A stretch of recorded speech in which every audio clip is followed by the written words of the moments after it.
Dr. Joshua, God bless you.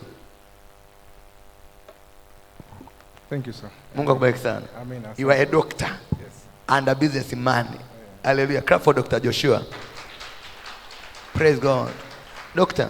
Yes, sir. Naomba kwa ufupi dakika moja tu historia yako. Okay. Bwana asifiwe. Yes, mimi naitwa Dr. Joshua Wanyancha. Kama baba alivyonitambulisha, mimi ni daktari wa binadamu, lakini pia ni mfanyabiashara. Ni mkurugenzi mtendaji wa kampuni ya Suda One Limited pamoja na S Enterprises. Nipo kwenye manufacturing industry na viwanda vya uzalishaji vya packaging pamoja na recycling of plastic waste, kurejesha taka za plastiki kuwa malighafi tena kutumika kiwandani. Kwa najaribu kuwa kwa ufupi sana kwa sababu historia inaweza kuwa ndefu, kwa nitajitahidi as much as possible. Lakini mimi kwanza nashukuru Mungu kupata nafasi kuongea na vijana kwa sababu kwenye shughuli zangu mimi nimeajiri zaidi ya vijana 50. Kwa hiyo in my daily activities na interact na vijana sana kwenye kazi zangu na nini. Kwa hiyo nashukuru kupata nafasi ya kushare vitu vitatu ambavyo vinaweza vikasaidia vijana wengine. Cha kwanza, mimi hapa leo nilipo, nafikiri ni muda mfupi sana. Nilikuja hapa miaka 2 iliyopita, baba anajua. Nilivyokuja sikuwa hivi. Nafikiri watu wachache wanaweza kuwa nakumbuka mzee wangu mzee Samilani. Wakati nakuja, it is either nilikuwa nakuja kwa bodaboda ama nilikuwa na kapikipiki kangu hivi kabovu. Kwa hiyo nilikuwa nikija nako na kapaki mbali ili watu wasione, kwa sababu nikitoka naweza nikawasha ikagoma kuwaka. Lakini siku moja tu ndo mzee Samilani nafikiri aliona. Yes, lakini tunapoongelea sasa hivi Mungu amebadilisha maisha yangu sana. Yaani nazungumzia magari, tena sio gari, ni magari. Ni kipindi kifupi sana. Nafikiri kutokea 2023 mpaka leo. Kwa hiyo mimi mabadiliko ya maisha yangu ni kukutana na Mungu. It is an encounter with God. Na kama mzungumzaji wa awali alisema desire, nilikuwa na desire ya kukutana na mtumishi wa Mungu ambaye atabadilisha maisha yangu. Ni kitu ambacho kilikuwa nakisikia ndani yangu. Na Mungu akaniongoza kuja hapa bila kuelekezwa na mtu. Na nilipokutana na baba, aliponiombea, of course nilipokea nguvu ambayo sikuwahi kupokea before, lakini pia alinitabiria. Akaniambia tu unanyota mafanikio, kulikuwa kuna shida before, lakini kuanzia sasa hivi utabadilika na utafanikiwa. Na kusema kweli imekuwa zaidi ambavyo nilitarajia. Yes, kwa sababu baada ya kuombewa na baba hapa, nafikiri kama miezi 2 au 3 mbele ndo nikafanikiwa kuregister kampuni na kuanza biashara. Na biashara nilianza kwa kukopeshwa, kwa mkopo, kununua mashine na nini. Lakini miezi michache mbele nikawa nimeshalipa part kubwa ya mkopo, nikawa nimeshaanza kununua magari, kununua mashine zingine, na kwa sasa hivi tumeshafanya expansion in 2 years zaidi ya 100% ambavyo tumeanza. Sio kitu cha kawaida. Sio kitu cha kawaida kabisa. Kwa hiyo mimi baba, kiufupi mafanikio yangu yameanza baada ya kukutana na nguvu za Mungu. Yes, lakini pia nafikiri mmesikia mimi ni daktari, si ndio? Kwa watu watajiuliza daktari na biashara vipi na vipi. Currently si practice medicine. Currently mimi ni mfanyabiashara na mwekezaji. Kwa hiyo kuna kitu hapa ambacho nataka nikiongee, nafikiri ambacho kitasaidia vijana pamoja na wazazi. Kwa hiyo kama kawaida watoto wa Kiafrika tunakuwa kwenye mazingira ambayo unaambiwa unabidi uwe pilot, uwe daktari, si ndio? Nafikiri watu wachache sana ambao labda wakati wanakuwa wanaambiwa au wanatengenezea mazingira ya kuwa wafanyabiashara. Kwa hiyo mimi nilikulia kwenye mazingira hayo kwamba dreams ni kuwa pilot, kuwa daktari, kuwa nani. Kwa sababu nilikuwa na uwezo mzuri wa darasani, kwa hiyo nikachagua kuwa daktari. Na kwa neema ya Mungu nikafanikiwa mpaka kumaliza degree ya udaktari. Na nilimaliza with honors, yani sijawahi kufeli tokea nimeanza shule mpaka namaliza chuo. Mtihani wowote ule. Kwa I was doing good. Lakini on the process nilikuja kugundua kwamba my true calling was business, not medicine. Sawa, kwa hiyo nawaambia vijana kwamba sio lazima kile ulichoanza nacho kwamba ndio ukishikilie hicho maisha yako yote. Unaweza ukaona fursa nyingine ambayo ndani yako Mungu akakuongoza na wewe mwenyewe ukaona this is better kuliko this, na ukaamua kuifuata. Kwa sababu kusema ukweli, kwa mafanikio maybe ambayo nimeyapata mpaka sasa hivi, ningepita njia ya medicine, maybe my whole life hata nisingeweza kufanikiwa. Yes, kwa sababu nikikutana na watu ambao nimesoma nao, yani everybody is amazed yani. Yani mpaka kila mtu anambia bana, yani bana nakutafuta. Lakini kwa sababu gani? Niliamua kufuata sauti ambayo ilikuwa ndani yangu na nikafuata my true calling. Yes, kwa hiyo ni jambo la msingi sana kwamba vijana unaweza ukawa trained kwenye kitu kingine, lakini ikatokea fursa nyingine na ndani yako ukaona kabisa Mungu anasema unaweza kuifanya. Usilimit your brain. Yaani Mungu ametuumba na uwezo mkubwa sana wa kufanya vitu vingi sana.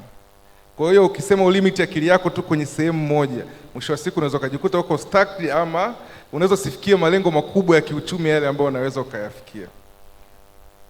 Yes, kwa hiyo nafikiri kwa ufupi historia yangu. Ngoja. Kuna neno umeongea ajabu sana hapa. Yes. Kuna watu wameishi kama kwenye limited mind. Yes. Yaani ana limited mind. Na pengine tusaidie hapa. Yes. Kuna mtu yeye anaamini kwenye kuuza miguu ya kuku. Yes. Au anaamini kwenye genge la milioni 1,200,000. Yes. Na ameshaona kwamba hayo ndio maisha yake. Yani ndio maisha yake, yani ana alternative, there is no another life. There is no another better life. Yes. Anaamini kwamba hayo ndio maisha. Sure. Ninaamini wako wengi hapa kwamba jamani, mimi sina kazi. Nimaliza chuo, sina nini? Kazi. Na wewe ulimaliza chuo ukiwa umesoma daktari, sasa sio daktari wa GPA ya 2.3 kama apostle mmoja hapa au amen, ni with Anna. Yes. Amen. Lakini ukaacha udaktari ukaenda kwenye biashara. Kabisa.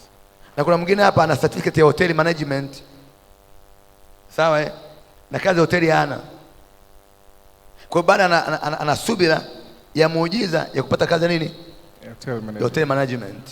Sawa na hiyo ndo ana stick nayo kwamba mimi nakwenda kuwa hotelia. Na naamini hicho. Huyo mtu anaweza kumsaidiaje kugeuka? Amen. Yes. Kugeuza hiyo mindset. Yes. Wewe kwa kuwaje daktari then ukageuka ukawa businessman. Yes. Msaidie huyo kijana. Yes. Okay, nashukuru. Okay. Mimi nafikiri kwenye hiyo eneo na hasa waanga au waathirika sana ni vijana ambao labda wamepata elimu kidogo. Yes, yani unakuta mtu amesoma sijui engineering au uhasibu. Yani kuna ile kwanza wengine wanakuwa na pride ya ile elimu alionayo. Alafu yani akili yake ameifix hapo. Lakini sio sawa. Kwa sababu maisha yana hatua. Unaweza ukaanzia hatua fulani lakini haimaanishi kwamba ndo uko limited kuanzia hapo.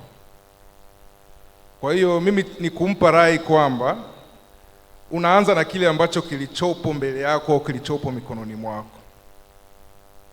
Kwa hiyo kama wewe labda umesoma uhasibu lakini imetokea opportunity, sawa, labda kuna kazi, ngoja niseme tu kazi ngumu, labda kuna kazi ya kujenga na wewe una kazi, na opportunity iliyoko mbele yako, anza na hiyo kwanza, lakini unakuwa na vision. Nitakupa mfano halisi. Mimi wakati naanza hizi shughuli sikuanza kwenye kiwanda. Mimi nilianza, kwa lugha siku hizo wanasema nilianza kama winga. Ni ukweli. Na nilianza katika mazingira, ndio maana desire ni kitu cha muhimu sana. Mimi nilianza wakati niko mwaka wa 5 chuoni, kama nakumbuka, kipindi cha corona. Tulirudishwa nyumbani likizo. Kwa hiyo kulikuwa kuna lockdown, watu hawatoki nje na nini, lakini kwa sababu mimi tayari nilikuwa na desire ya kufanya biashara. Nilivyorudi kipindi cha corona, nikasema nitatafuta kitu cha kufanya. Kwa hiyo Mungu akanisaidia nikawa exposed na kiwanda ambacho kinazalisha packaging. Kwa hiyo sasa nikawa winga kwa sababu najua zinazalishwa wapi, najua na market iko wapi. Kwa hiyo nachukua mzigo, naenda kuuza kwa mteja, napata faida. Kipindi ambacho watu wanaogopa kutoka nje, wanajifungia ndani. Lakini ile desire iliyoko ndani yangu, nasema bwana, mimi Mungu atanisaidia, sitokufa. Kwa hiyo sasa ikawa ni opportunity wangu pia, kwa sababu watu wengi hawafanye biashara. Kwa hiyo market inakuwa ni kubwa. Kwa hiyo nilianza kama winga kabisa hivyo, kama nachukua na sina hata hela. Usilimit akili yako, sina mtaji, sina nini. Nimetengeneza tu mazingira kwamba kiwandani wananipa mzigo on credit, napeleka kwa mteja, ananilipa, nakuja nalipa, nachukua tena. Ilifikia point wakati narudi shule nilikuwa na hela nyingi sana.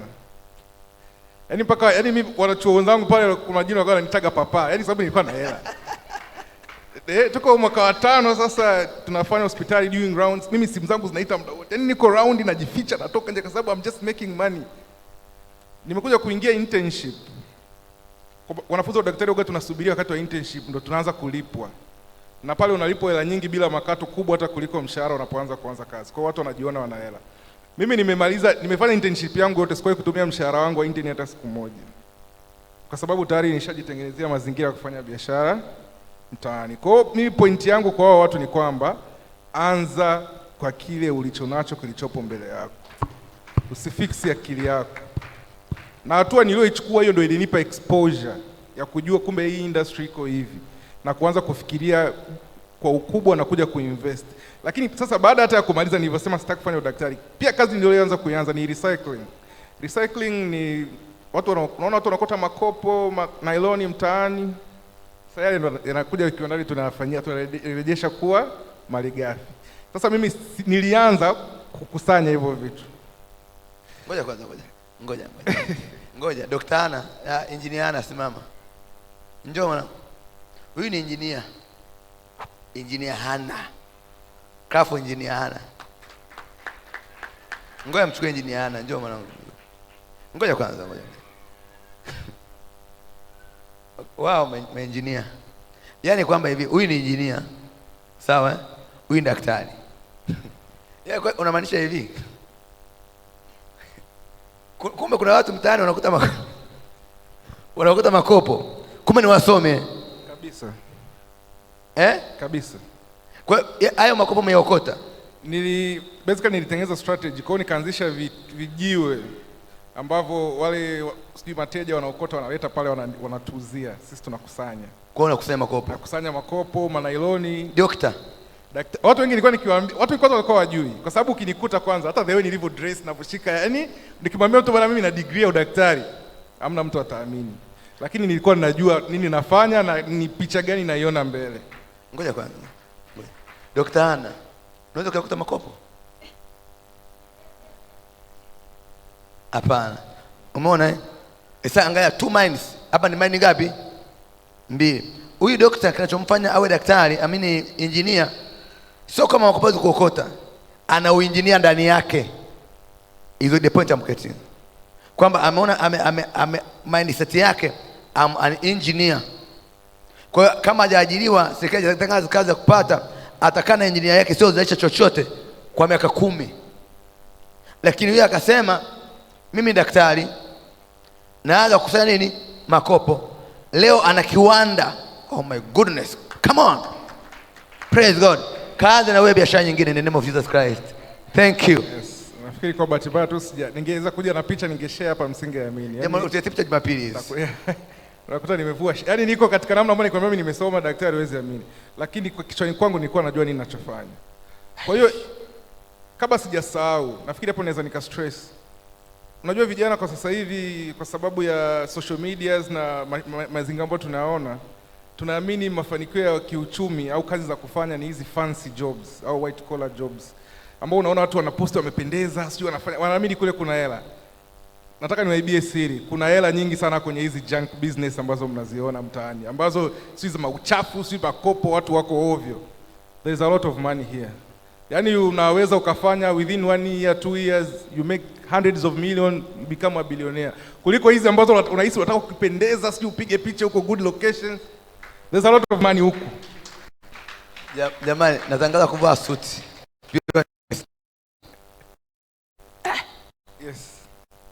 Yes.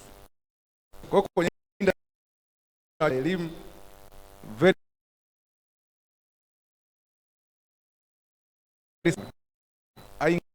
nawapa sasa, mbali na masomo sasa nawapa business opportunity, nawaambia hii sector is still huge.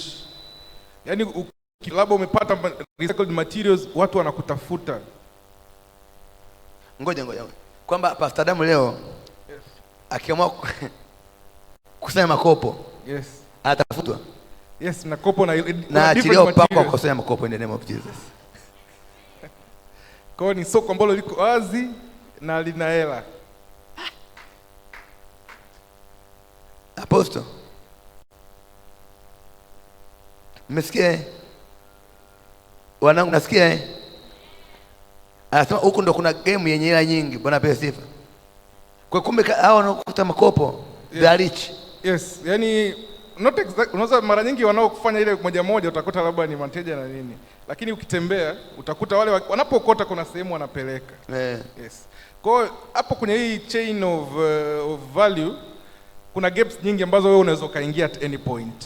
Yaani kwenye mnyororo ongezeko wa thamani kuna points nyingi ambazo wewe wako na nini unaweza kaingia anyway. Na the good thing ni kwamba you don't need even capital. Watu madalali they make a lot of money. Yaani anajua tu material yanapatikana wapi. Yaani anakuja shatengeneza material. Nipe sample. Anajua kuna mteja sehemu fulani. He's making a lot of money. So you don't need even capital. Praise God. Clap for him. Ninaamini kuna kijana hapa anapokea kitu hapa. Na anapokea, nani anaelewa? Na anaelewa. Sema Bwana Yesu, I refuse to be poor.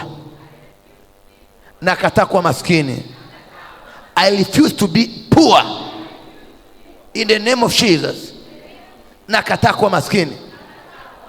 Dr. Joshua. Yes. I know you. Yes sir. Amen. Kuna watu ambao nimekaa nao 5 years. 4 years. Yes. Lakini nimekaa nao muda mfupi ulikuja with nothing. Nothing. Umetumia miaka mingapi? Najua una majumba, una magari. 2. Umetumia miaka mingapi? Kuja 2023 almost mwezi wa 5. Mwezi wa 2023, leo 25. Alikuja boda boda mbovu. Alikuwa anaishi kule. Alina Samiani peke yake. Leo ana gari, cars, ana houses, 2 years. God can change your life. Oh my God. Within a short period of time. There's a possibility of God changing your life within a short period of time. Receive it. Praise God. Leo ameajiri vijana zaidi ya 50. Anawalipa mshahara. Oh my goodness. Punga mkono wako juu. Sema Yesu, najichomeka kwenye huo upako. Ndani ya mwaka huu kabla hujaisha, I'll do something. Nitafanya kitu. Nitafanya kitu. Nitafanya kitu. Nitafanya kitu. Oh my goodness. Praise God. Na nasikia. Na nasema Bwana, sitakuwa maskini. Sitakuwa maskini. Mwambie usinitishe na degree yako hapa. Mgeuke, usinitishe na degree yako hapa. Mwambie usinitishe. Prophet, I cannot do this. I have certificate of tourism. Praise God. Yana unashangaa binti anatembea ana kucha ndefu kama kenge na analinga. Praise God. Ela ana. Praise God. Ela ana nywele juu ya kunywele, ana kucha juu ya kucha. Yaani ela ana. Wao wanao Bible ela wanazo. Praise God. Amen. Sema nakataa hiyo roho. Praise God. Unajua inauma inauma sana Nikuta binti moja ametaa hizi kope juu ya kope. Ameweka nini hapa kama kunywa damu ndefu nyingi kweli kweli. Ela nini? Ana. Hapo nje naomba nauli. Praise God. Sema nakataa hiyo roho. Nakataa hiyo roho. Nakataa hiyo roho. Daktari. Medical. Yes, medical doctor. Medical doctor. Medical doctor. Praise God. Punga mkono wako Yesu. Bwana Yesu. Nadhamiria leo. Naongea kama Alfa amesema. Naongea kama Alfa amesema kwamba mimi sio maskini. Nitakiri vya asubuhi, mchana na jioni. In the name of Jesus. Hallelujah. I'm so surprised. Just sometimes kuna watu mnatisha hapa. Unavaa wigi lako zuri, unatuwekea wanja, unatuwekea nini? Niona dada moja mzuri. So beautiful. beautiful, ameshiba, ana mwili, ametia suti yake. Yesu, nilipoanza kumtabiria sasa, prophet, nisaidie 1,000. Juzi nikiwa Dodoma pale, tumepata mzungu, praise God, kwenye ibada. Kaja dada mmoja mweupe, ameweka nywele nini, ni mama, nywele ndefu huko na lipstick na nini na hizi nini ndefu, kweli amependeza kweli, so beautiful. Akasema huyu atakuwa anajua Kiingereza, maybe let him prophesy in English. Amen. Nikaanza kufanyaje, can I prophesy? Ninafikiri ni mzungu. Ilikuwa ni asubuhi, ilipofika saa 7 mchana ule wa Dodoma, nikaona kumuuliza mama, niambie sasa, mtumishi, mimi naomba, nadaiwa kodi, sina pa kulala. Nikasema mama, wanaopendeza wana hela, praise God. Hiyo hela kuweka makeup, si ndio? Weka makeup ukiwa na hela, praise God. Amen. Pendeza, tafuta hela upendeze. Amen. Mwambie jirani, tafuta hela upendeze. Punga mkono wako jisema, tafuta hela upendeze. Tunakataa kupendeza kwa bandia. Pendeza ukiwa nini? Ukienda kwenye duka la nini la vipodozi, utaenda kila siku. Praise God. My son. Sasa hivi suti unazo? Yes. Suti unazo? Unazo. Hela. Mungu anasaidie. Bodaboda unaipanda? Hapana. Sasa jipigie makofi kama unapanda bodaboda. Praise God. Amen. Kwa hiyo ngoja tumalizie daktari. Yes. Ngoja tumalizie. Una miaka 2. Yeah. Umejenga? Yes. Kwa miaka 2. Yes. Umenunua magari? Yes. Umeoa? Bado.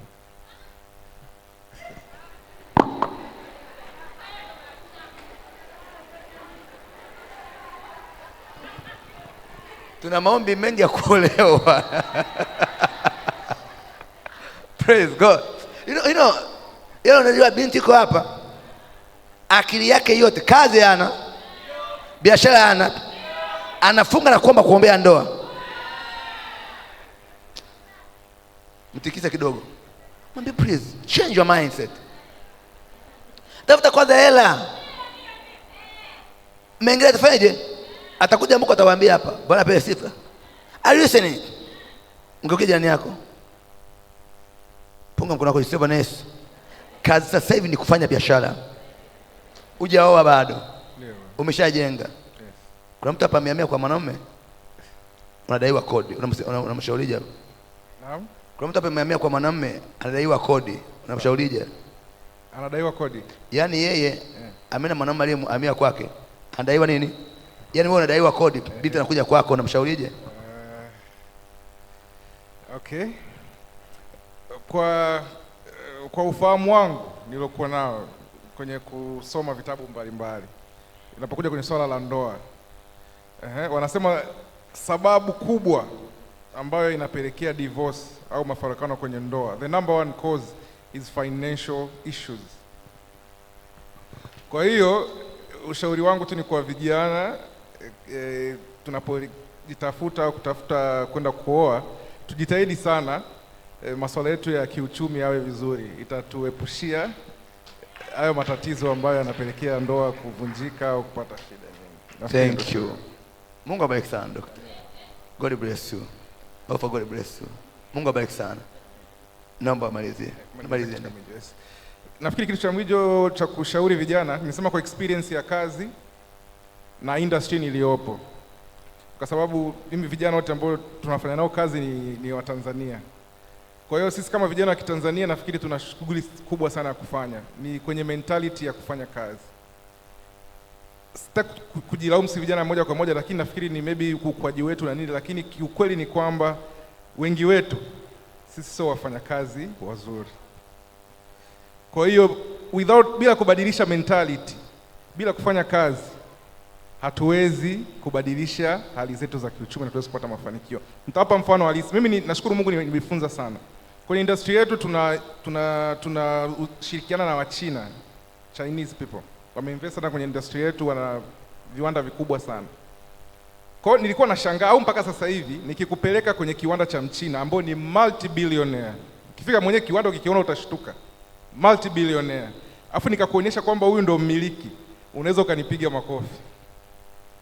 Cha kwanza utamkuta amechafuka, and he's doing every job ambao utakayofikiria. Utamkuta yuko chini ya machine, sio chini ya nini. Nikikwambia huyu mtu ni multi-billionaire, you'll never believe. Kwa hiyo wanatushinda kwa sababu ya hiyo working mentality. Yaani utamkuta ile last time kuna mchina mmoja rafiki yako tajiri sana, amehamishia familia yake mpaka hapa. Baba yake nafikia almost miaka 100, mama yake. Wale wazee ukifika pale wanang'ang'ania kufanya kazi mpaka wanagombana na watoto wao. Wanasema bwana, sisi tushawaambia wazee wapumzike, lakini hawataki. Hawataki kukaa idle. Karibia 190 something.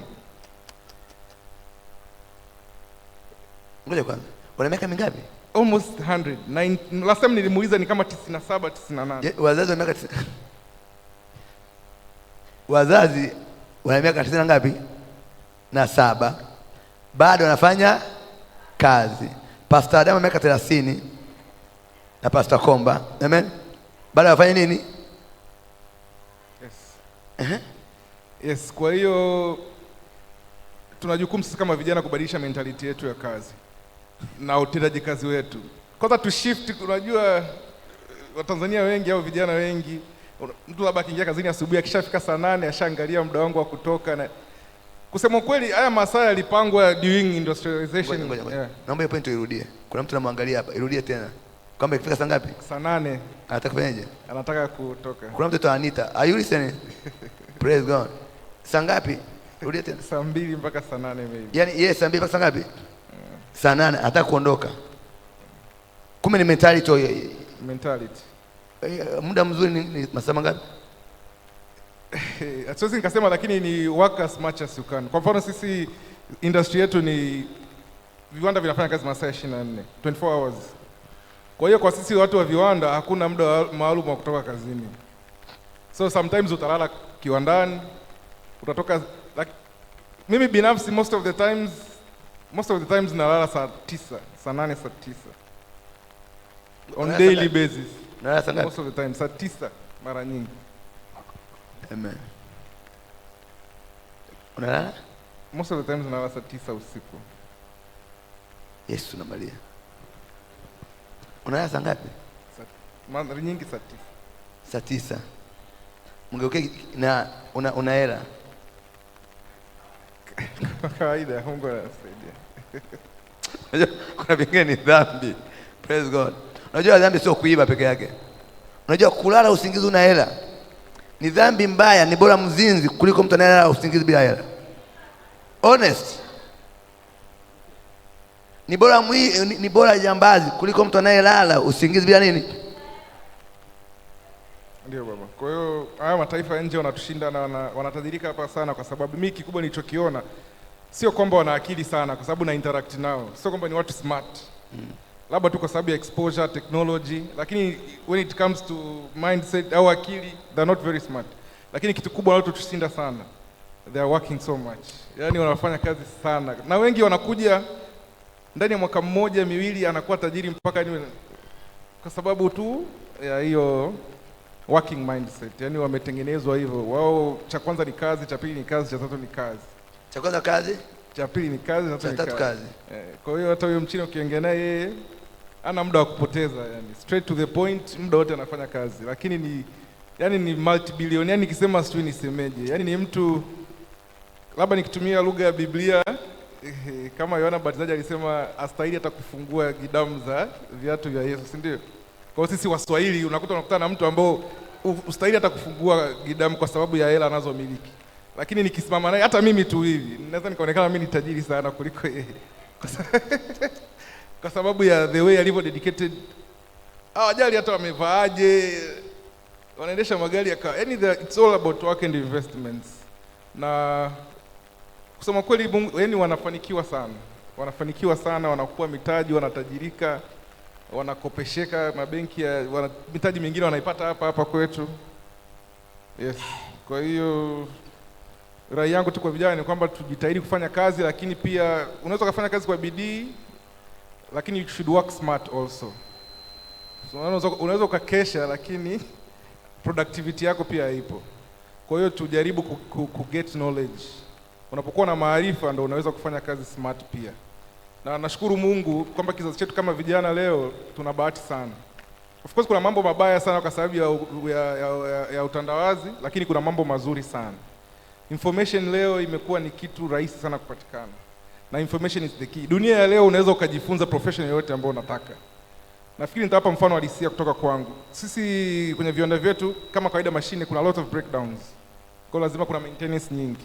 Kwa nature mashine zetu breakdowns za umeme kuna mafundi wachache ambao ni competent. Kwa mara nyingi ikipata shida ya umeme mtafute anaweza kadelay akija. Kwa hiyo inatucost hela na muda. Lakini mara ya mwisho nikasema why no I will do this myself. Kwa hiyo nikaanza kuemploy OpenAI, ChatGPT nasema. And I'm amazed. Yani ChatGPT, artificial intelligence, you do like almost everything. Last week kuna ilitokea breakdown ya mashine, kijana wangu anipigia simu saa 10 usiku. Kwamba mashine kuna kitu imesumbua hiki na hiki, kwa hiyo tunaizima mpaka fundi aje kesho. Nikamwambia wait. Nipigie picha drive hiyo mashine nitumie. Nikachukua kompyuta yangu nikaingiza tu picha, nikamwambia ChatGPT, akanielekeza like 3 steps, nikampigia fanya 1 2 3, it is up running. Kwa hiyo sasa hivi tunaweza kujifunza anything ambacho unataka kujifunza. Na ni zaidi hata yule kwenda darasani si mwalimu akaanza kukuelekeza through artificial intelligence, unaweza kujifunza kila kitu, ukapata information zozote, ukawa na knowledge ya kutosha, ikakufanya ukawa smart, na ukishakuwa smart ukaongeza na hard work utafanikiwa. Yaani sisi vijana wa Kiafrika wa Kitanzania tuna potential. Sema tu hatujajua how to direct the potential. Kwa hiyo tuwe na imani, tuwe na faith. Kwa sababu mtaani vijana wengine pia watu kama wanawakandamiza sisi Waswahili nyinyi hamwezi kitu. Sio kweli. Kwa hiyo niwape tu moyo kwamba tunaweza. Like, tukiamua kuapply potential yetu, kugain a lot of knowledge, kuweka hard work, tunaweza kufanya mambo makubwa kabisa. Mimi nimefanya kazi na vijana ambao wanakuja wana elimu, na wa train na wa transform, wanakuwa watu wazuri sana, wanafanya kazi very nice. Na wa promote kwenye positions na hela nyingi kuliko hao ambao wanatoka shule. Last time tulikuwa tunahitaji kuongeza timu ya mhasibu kwenye kwa tulikuwa tunafanya interview. Surprisingly.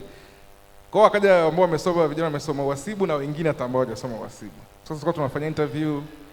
Surprisingly enough, mtu tuliomwajiri hajasoma hata accountancy. Hiyo inakupa picha gani? Hizi formal education ambayo tunasoma sio vioni nini, haituandai, that's the truth. Haituandai kwenye hii practical world. Kwa sawa, sio tukasema watu wasisome, kwa tusome, lakini you need to look for extra knowledge. You have to be competent. Yaani mimi kwa sababu kwa mentality yangu mimi mtu aweza kaja kaniambia eti cheti changu hichi hapa hata wewe umepata A zote. I don't care about that. Kwa sababu kwa field nimeona mtu form 4, mtu mwingine hadi la 7, practically he's doing a better job kuliko mtu mwenye degree by far. Kwa hiyo nafikiri tusiangalie hivyo vitu. Yaani dunia ya leo ni skills. Na skills unaweza kuzipata kwa dunia ya leo kirahisi anywhere. Kwa hiyo mtu asikutishe sio na degree ya nini, ni muda tu. Mimi nikiamua leo nianze kusoma accountancy kwa ChatGPT una sources zingine, baada ya mwaka mmoja nafikiri I'll be competent. Na mtu mwingine ukiamua kujifunza kitu unaweza. Kwa hiyo nafikiri ndio rai yangu kwa vijana, tujitahidi kugain skills, tuwe smart, gain knowledge, tufanye kazi kwa bidii. Lakini kikubwa na cha msingi, sorry baba, hicho ndo namalizia. Nilikuwa nasoma kitabu kimoja cha Sheikh Rashid Al Maktoum. Huyu sheikh wa Dubai. Kuna kitabu chake kinaandikwa Freedom. Kwa alikuwa anaelezea vision zake na mpaka Dubai ilipofika. Nafikiri wengi hatujui au wengi tunajua, miaka kadhaa tu nyuma hapo, Dubai ilikuwa ni jangwa. Ilikuwa tu ni fishing hub, fishing coast. Si ndio? Lakini ndani ya hichi kipindi kwa vision za leader zao, sasa hivi ni sehemu ambayo kila mtu anataka kwenda. It is more beautiful, kuna maua, ni jangwa lakini wana garden nzuri kuliko sisi ambao tuna ardhi nzuri na nini, si ndio? Lakini kikubwa alichokiongelea pale ni kwamba vision. Kitu gani alivisualize na kichwani kwake, na akasema make sure vision yako iwe kubwa. Hakuna ukuu kwenye vision na ndoto ndogo. Kwa hiyo kama vijana tuwe na visions na ndoto kubwa. Usivisualize kumiliki gari moja na nyumba, that's not it. Kwa hiyo mimi natamani kama vijana tu visualize kama ni kwenye viwanda tuwe na maviwanda makubwa, sio makampuni ya big companies. tuwe na visions kubwa, na ukiwa na vision kubwa ndo itakupull, yaani itakufanya, itakupa msukumo wa kufanya kazi. Ukiwa na vision ya kupata 10,000, ukipata 10,000 utaridhika, si ndio?